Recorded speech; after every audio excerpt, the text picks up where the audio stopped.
Hello, welcome to Chicagoan Reacts. My name is Colin, and today I'm watching Kerbal Scuffed Program 2, Jeb is Dead, and We Killed Him.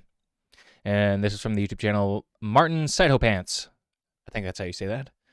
The name looks familiar. I think I've done maybe one video from this guy before, maybe like as part of my audition for this YouTube channel. I don't remember.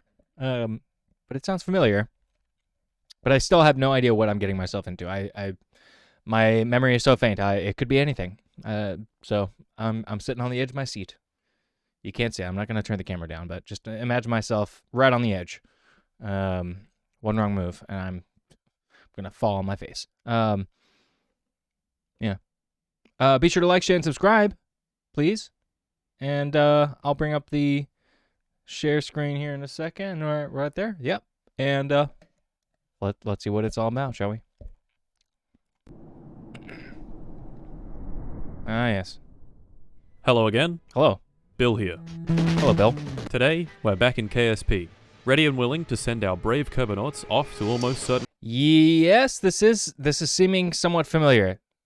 It's very vague, but I'm somewhat, it's coming back to me, I think. death. Again. In this episode of our space catastrophe journey, we're taking another step towards the stars and going to the other planets in our own solar system. That's right. This is the guy that, like, he was creating like a spaceship, like designing it at like there were different stages of the experimenting, to get up into space. Now I remember. It's all coming back to me now. Hey there. In case you forgot, our glorious, patriotic, and ethically dubious space program has one goal. Reach another star system, land on its exoplanet, plant a flag, and return. Great sacrifices have been made in this pursuit, and a great many more will surely come. So what happened in the last episode?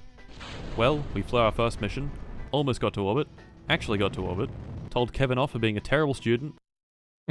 Yeah, you heard me. Went on a boring trip around the moon, and then did a solid moon landing. Nice. Oh yeah, and Jeb died. Rest in peace. Yes, Jeb. It's okay Now though, I remember because Jeb. we have a replacement pilot, Valentina Kermit.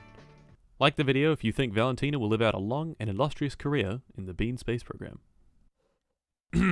To achieve our ambitious goals, we've loaded the game up with mods, creating a buggy, unstable, and feature-packed mess of a game. In this video, we're going to go and create some surface bases on the planets in our solar system. We'll sprinkle a couple on Duna and Eve, maybe some around the local gas giant Jool, and finally, one on the furthest out planet, Elu. So what have we done since the last video? Well, a few things, all within the Kerbin system. We sent Valentina to Kerbin's other moon, Minmus, we went to the moon a couple more times, and we also, maybe, could have, possibly, killed all the remaining Kerbals. That didn't take long.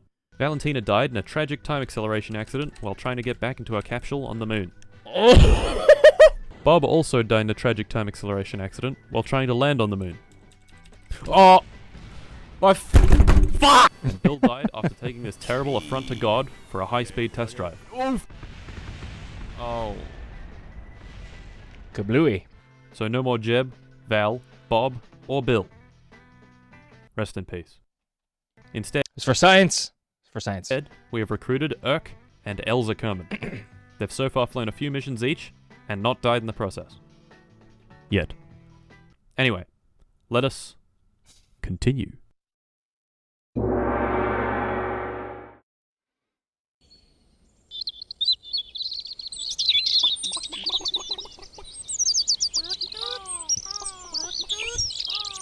Ah yes, the sweet sound of incredibly loud birds.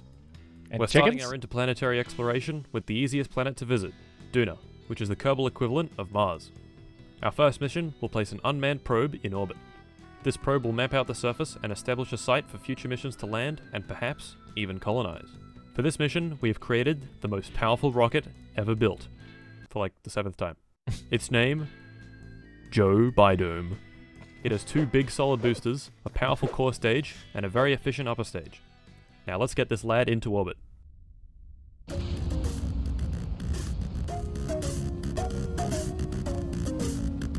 Not bad so far.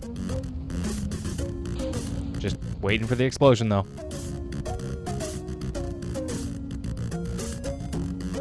It's gonna work. Successful? Success.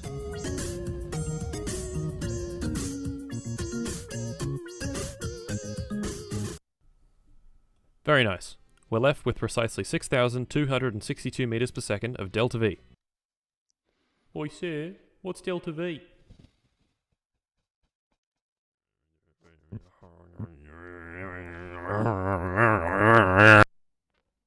Speed. Quite simple. It's how fast you're moving. For example, 4 meters per second. Or, for my American viewers, 2.77 Barrett M82A1s per second. Velocity. It represents speed, but with direction. I do appreciate the translation into the American language there. Yeah. 4 meters per second, to the right. In physics, and in maths, the capital delta from the Greek alphabet refers to a change in something. So, delta V would be a change in velocity. Mm-hmm. For example, we're traveling forwards in a straight line at 100 meters per second. If we point our craft forward, how fast would you expect we go after burning all of our fuel? 200. Well, since we have a... Kevin? Be quiet. Well, Shut the fuck up, Kevin! 50 meters per second of delta V, we would expect to be going around 250 Sorry if I blew out anyone's ears there. meters per second. And sure enough, we do. If we face backwards and do the same experiment, we go 50 meters per second in the opposite direction. Nice. So why is Nice. this useful? Well, it basically measures how far our craft can go. Remember, our craft is being pulled by gravity. In order to escape its influence, we need to go fast. In order to go fast, we need to change our velocity, and thus, we need delta V. People have made these nice looking maps that give a rough estimate of how much you need to go anywhere in the solar system. As we can see, to get to Duna, we need to escape Kerbal's gravity and then extend our orbit to intersect Duna's. According to the map, this will take us around 1,000 meters per second. Anyway, let's go to Duna.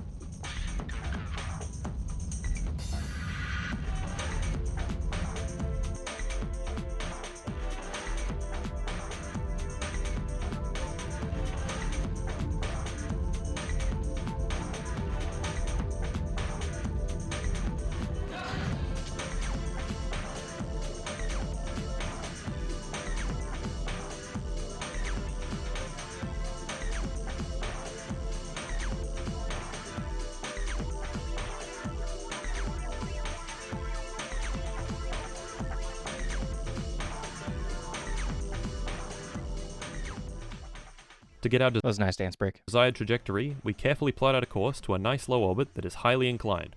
However, on the way there, I do this. Oh! What happened here is my incredibly fat, sausage-like fingers mashed the time accelerate button and shot me straight past Duna. Whoopsie. Are you nice. Not to worry though, we packed way more fuel than necessary and can literally just turn around and chuck her in reverse. To prevent shooting past again, we point backwards at the closest approach and slow down until we get a nice circular orbit. And there we have it. We're in orbit and mapping the surface of our first planet. On to... I'm just going to tell you right now, Launch 2 was a complete disaster. For Launch 2, we built another powerhouse of a rocket, Pog Frog 1. I'm just curious. In reality, in like Earth gravity settings, would a rocket of this shape like even be able to stand upright? Like it seems so top heavy, you know? I don't know. How it seems like this game is pretty accurate as far as physics go. So like maybe I guess it has the other like smaller ones out on the sides at the bottom there. Maybe that helps counterbalance it. I don't know. Someone who's watching this and smarter than I am, I don't know, tell me in the comments if you think something like that could exist on Earth and stand upright on its own. With one simple goal: footprints and a flag on Duna. The rocket was going to place this section here in orbit of Duna. This lander would then separate and fly itself down to the surface where we'd do whatever it is we wanted to do.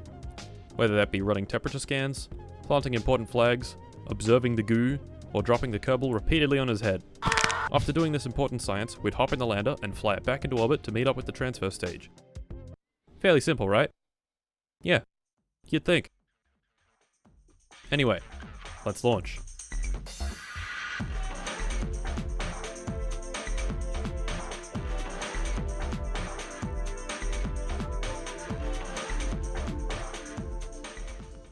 It was here in low Kerbal orbit that I realized my first mistake. Luckily, it was fairly inconsequential.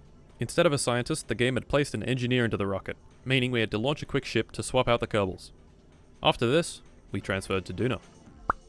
In orbit, we separated the lander, hopped inside, and lowered our orbit into the atmosphere.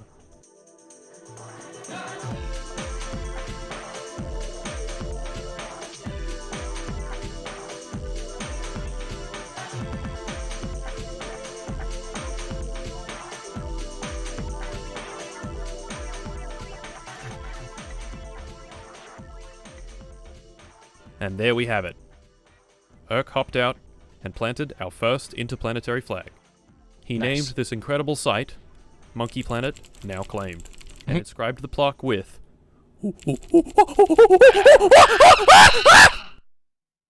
truly an event to behold. It was at this point that I ended the stream. It was quite successful. Nothing exploded, no Kerbals died, generally, good stream. If only the next went as smoothly. The next stream began where the previous left off. We just landed and collected some sweet science. Now, in KSP, you can quite easily rack up huge amounts of science by visiting different biomes, and this is what I plan to do first thing this stream. Lucky for us, there was a different biome quite close to our landing site, so I decided to go and visit. And then, this happened. That's a no good. Well, fuck. That's not supposed to happen. No way to get back into orbit, no way to meet up with the transfer stage, and no way to get back home. Poor Urk was stranded. So, we immediately got to work on... This is gonna be like a the Martian kind of situation here, a rescue mission. Is he gonna have to grow potatoes using his own poop? I hope so. That'd be fun to see. In, I don't know, in this game. This was actually quite easy to design, because we'd already done it. Introducing PogFrog 1.5. Thank you. All we had to do was remove the science experiments, most of the transfer stage, add an antenna, and we were ready for launch. So, we launched. However, on the way up to orbit, this happened. Yes, that is in fact where the engine is supposed to be. Oh. Despite this Ruh-roh. minor readjustment, we pressed on with the upper stage and made it into orbit. In orbit, we opened up the solar panels and set an alarm for Duna's transfer window, which was going to be in around 150 days, meaning Urk had to entertain himself on Duna's surface for over half a year. Oh my god. Poor Urk. These things they have to like eat? I mean, they can die if they explode in an accident, you know, but are these kind of like Sims, you know? Like you can starve a Sim, can't you? It's been a while since I played The Sims, but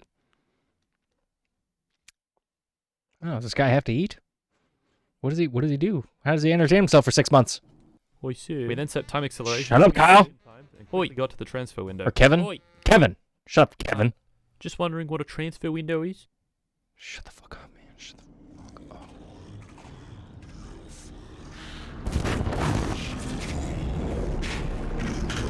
Nah, that's it. I've had enough.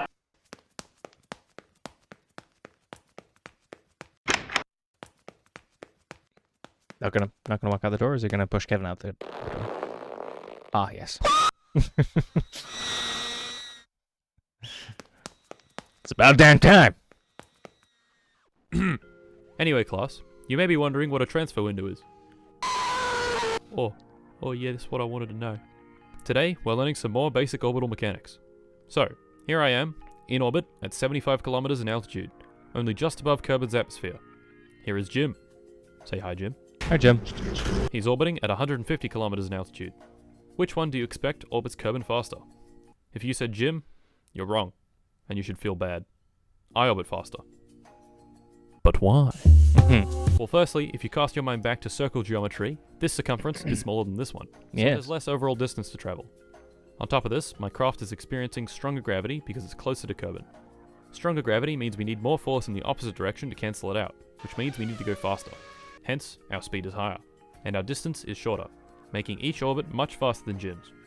This demonstration also applies to planets. Kerbin is closer to the Sun than Duna, and thus orbits faster. Sometimes they're close together, sometimes they're far apart. Now we would like to travel between them. Lucky for us, there's a time when they line up just right and a craft can travel between them very easily for relatively low fuel. This time is called a transfer window. The downside, of course, is you have to wait for it. Bringing us back to Pogfrog 1.5, sitting in orbit of Kerbin waiting for the optimal transfer window. And would you look at that, it looks like we're ready to go.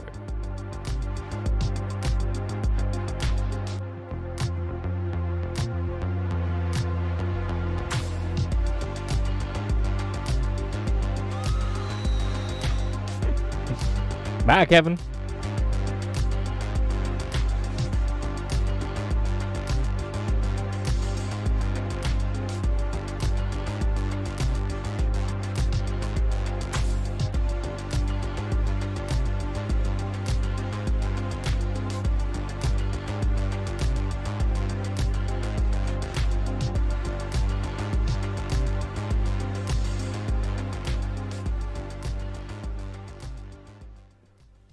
Now, we have a slight problem. Our lander is quite low on fuel, and our Kerbal is about 19 kilometers away. Uh-oh. Quite close to a half marathon distance. You can do it. So, we better start waddling. Oh my god. Wait. Is that as fast as he can go? Is there really no other way in the game to get him there faster? Holy cow. Like, that would drive me insane. Oh wow, would you look at that? The footage corrupted, and we're here. Amazing. We seem to be very low on fuel, but that should be okay. Let's get out of here.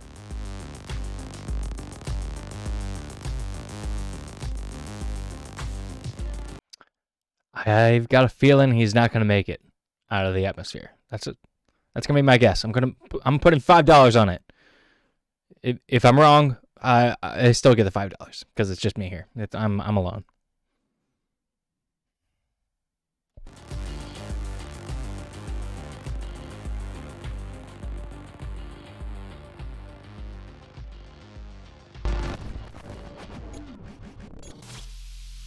Oh, what the fuck? Hold on, let me fix that.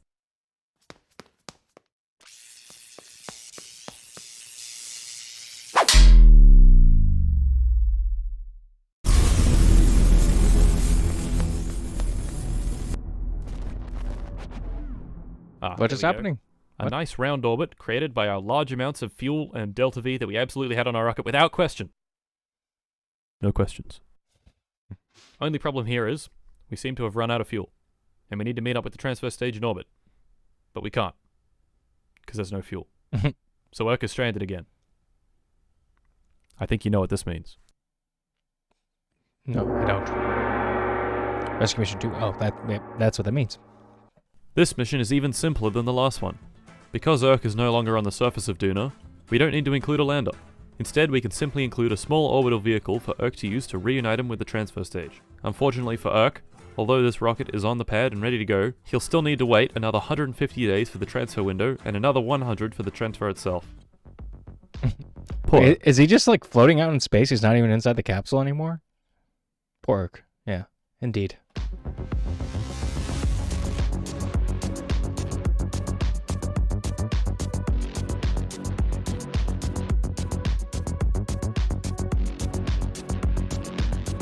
And we're here. Urk, however, doesn't have any fuel in his EVA pack, which means we need to move the rocket just right in order for him to grab onto the ladder. There we go. We get in, meet up with the transfer stage, get inside, wait for the Duna to Kerbin transfer window, transfer back to Kerbin, ditch the engine and tank, re-enter Kerbin's atmosphere, open up the parachute, land, and recover the vessel. So finally, after several years in space, Urk is home. And unharmed. So we'll give him a one-day Welcome home, Urk. and then send him back out. Oh. So, after a long and tedious design... Okay, let me let him back in.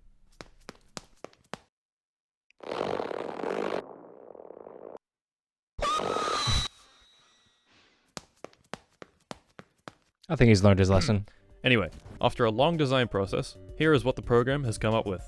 The wonderfully named Urk's Tomb, to remind him of how long he's going to be staying there. This craft is a ground base. Its goal is to land on the surface of Duna and use this little module here, a science lab. In a science lab, you place important data, collected from experiments, and analyze it. It takes in 1 science as 1 data, and after analysis, gives you 5 science. So basically, science times 5. Pretty pog if you ask me. Now, Mr. Kevin. Oh yeah? I'm going to issue you a challenge. If you can design the transfer craft and launcher for this base, I won't throw you into space ever again. Oh, and you have 4 seconds. Go. Okay, time's up. Oh, yeah, I think I did pretty good. Let's see what you got for us, Kevin.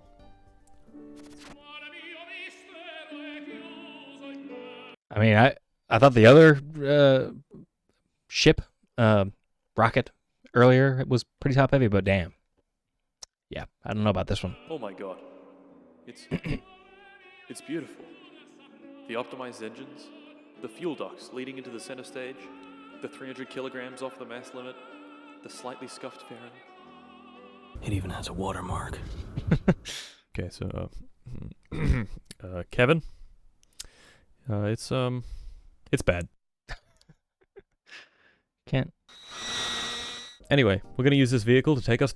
Now I'm feeling a little bad for Kevin, but just a little. I'll have to think about that. Give me 2 seconds and maybe I'll just... No, fuck Kevin. To Duna. Oi! Why'd you throw me out? You're using me craft. Little bitch. Little bitch Kevin. Yeah, anyway. Let's get this guy up and into orbit.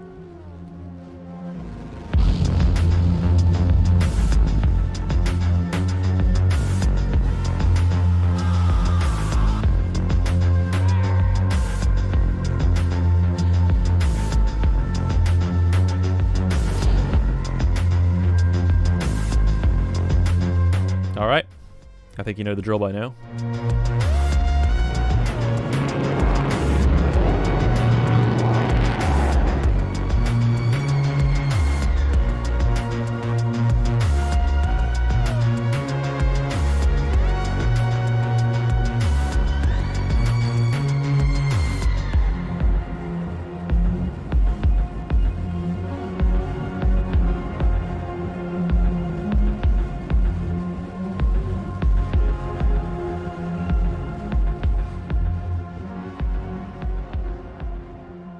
For the final time, Urk has touched down on Duna.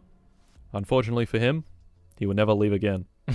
He plants a flag and inscribes the plaque with, "Uh-oh." Poor Urk. He goes and runs all the experiments available on the craft. This would ordinarily create a pretty big bounty of science for us. But with this science lab, we can turn it into a huge amount of science. Given some time.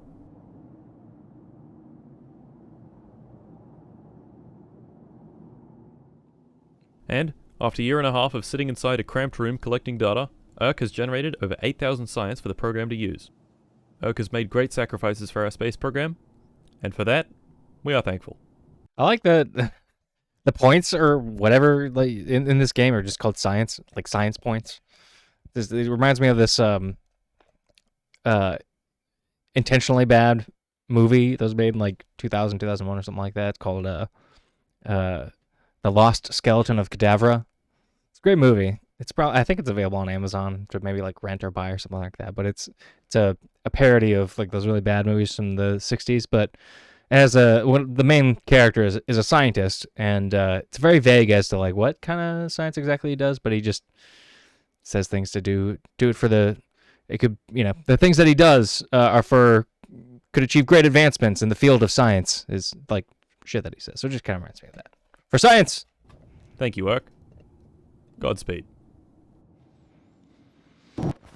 Oh, wait, what the hell? Where'd he go? Bet it's Kevin. Kevin has something to do with this. Kevin? What's he doing? Hey, Kevin, what are you doing? What the fuck? Where'd you get that from? Kevin, get back. Kevin, what the fuck? Where'd you get that? Kevin? I'm doing my own thing. Fuck you. Kevin!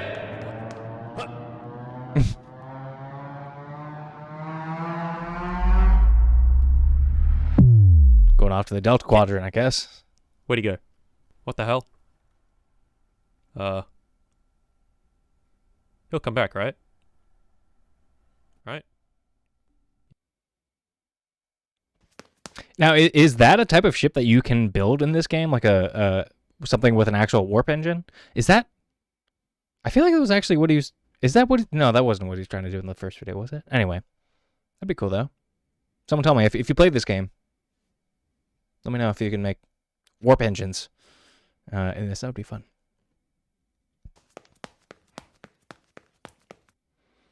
Well, anyway, where were we? Ah, that's right. With our huge bounty of science, we can research new and exciting technologies. Better heat shields, more efficient engines, and special nuclear reactors are all available to us now. Very good. I think this means we should start building... So, we've conquered Duna. Some probes, a landing, and a base. Now let's move closer to the sun, to the purple boy. Eve. The biggest bastard in the solar system. What are we going to do there? The exact same thing as with Duna, but with a single launch. We're going to send a relay probe and a base. No lander this time around, because leaving Eve is reserved for people that have gained access to their entire nervous system. So why is Eve a total bitch to leave? 3 things. Its very dense atmosphere, general girthiness, and high gravity. At sea level, the atmosphere is so dense that some engines simply don't work at all. The other reason is that to orbit Eve, you need to be going at around 3,000 meters per second, which is pretty quick. So no leaving for us. Or at least our Kerbals. On this one-way trip to the purple hellscape, we have recruited our man, our boy, our hero, Obson Kerman. He'll be seated in the craft science lab for the remainder of his life. Poor Obson. Anyway, you know the drill? Let's get to Eve. Oh my god. Such a big top. Like, seriously, are rockets that are this shaped even possible on Earth? Like, I'm not an engineer, clearly, but that just seems way too top heavy for me.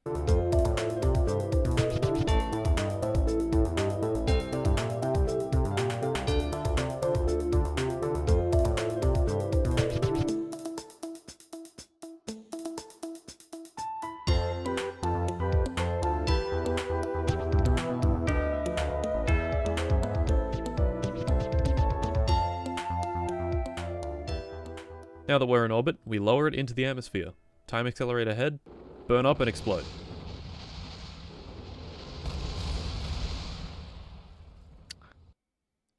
Well, damn.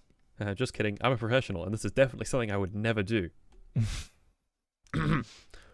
What actually happened is I put the lowest point of the orbit around 50 kilometers up so the atmosphere could slow us down. Wow, would you look at that? It's getting hot. Really, really hot. Must be all that friction, right? Yeah, that friction really generates a lot of heat on re-entry, doesn't it, guys? Yes. Yeah. Friction! Definitely couldn't be any other mechanism other than friction. Good. Maybe something's leaking, just on fire. Fuel leak. Yeah, who is this? Wait, what about the YouTube comments? Oh, it's not friction? Huh. No, I didn't get it wrong in the last video. You see, there's this guy in my class, and he's called Kevin. Hello again. It's me, Vsauce Derek. I'm here to talk to you about compression. No, not video compression. Air compression. Air compression is actually what causes the heating on re-entry. But how? Well, first off, what is air made of? Pretty simple. It's made of molecules. A whole lot of molecules. Now, what is temperature? Also pretty simple. It's how much a given molecule or atom is vibing. More vibes equals more kinetic energy, which equals higher temperature. Fairly simple. So as you can imagine, if you squish a bunch of air molecules together, they're going to bump into each other quite a lot. Bumping into each other equals more vibes, which equals higher temperature. Now normally moving around in the air doesn't burn you to a crisp because the air molecules can get out of the way. However, say we're traveling at a modest 3 kilometers per second. The air molecules now don't have any time to get out of the way and are compressed into a superheated plasma. Pretty cool. Actually no, pretty hot. Which is why we have this heat shield. Anyway, we don't burn up in the atmosphere, deploy the chutes, jettison the heat shield, deploy the... I didn't actually know that. That was a nice tidbit of information there. I learned something new today. Legs and touch down on the surface of Eve. Very good. Very good. Obson leaves the confines of the science lab for the last time in his life and plants a flag reading, Obson in the house. Woo woo. Nice. Once he gets back inside, he begins working through the mountain of data, slowly turning it into sweet, sweet science. How much science? Well, after 3.5 years, he manages to acquire 25,000 science points. Well done, Obson. Good job. Good job, Obson. Life is a time, nightmare. We used Wait, but actually, what did that little text at the bottom there say? 25,000 science points. Well done, Obson. Yes. Good job. Get to it. I have been locked in this room for 3 years. This is my final message. Please send help all I want. Help all he wants is science. I can't stop the research. Can't stop the research. Can't stop the... Okay. Yeah, I get it now. Like the last time, we use the science to unlock more parts, and then we go out again. So, there we go.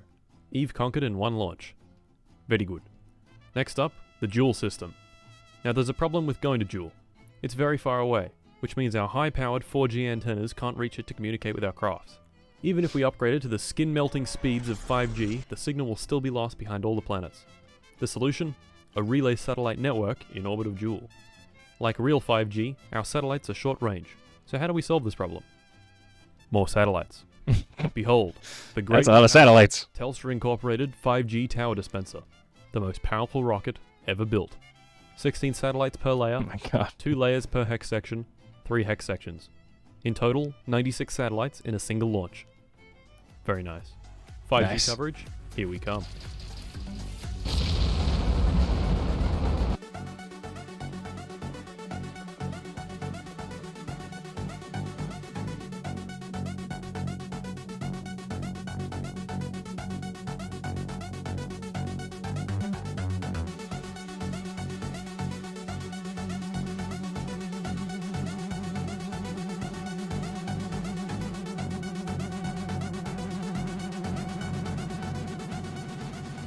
To spread the satellites out nice and far, we place the craft into an orbit intersecting Jool's chunkiest moon, Tylo.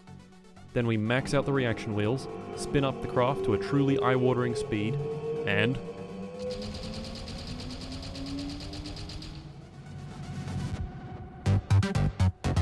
Dang.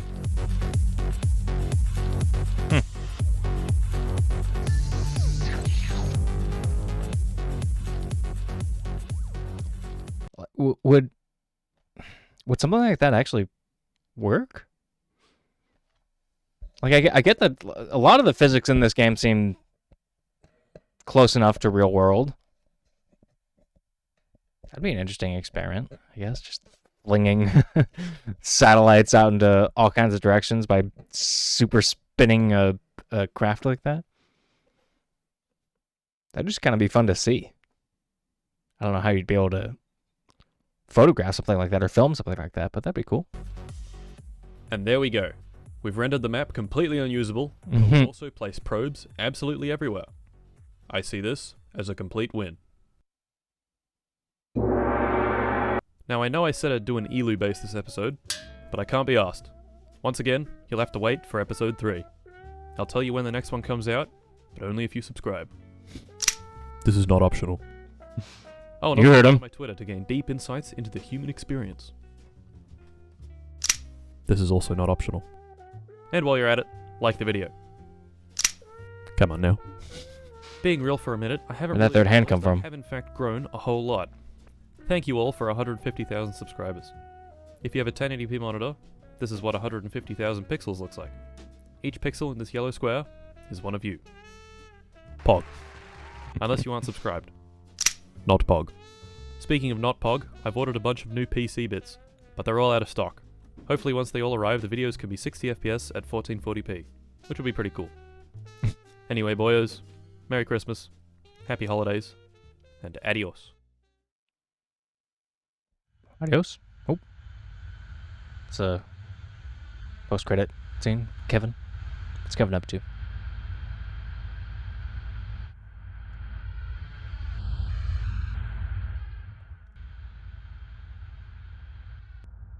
Where's he going?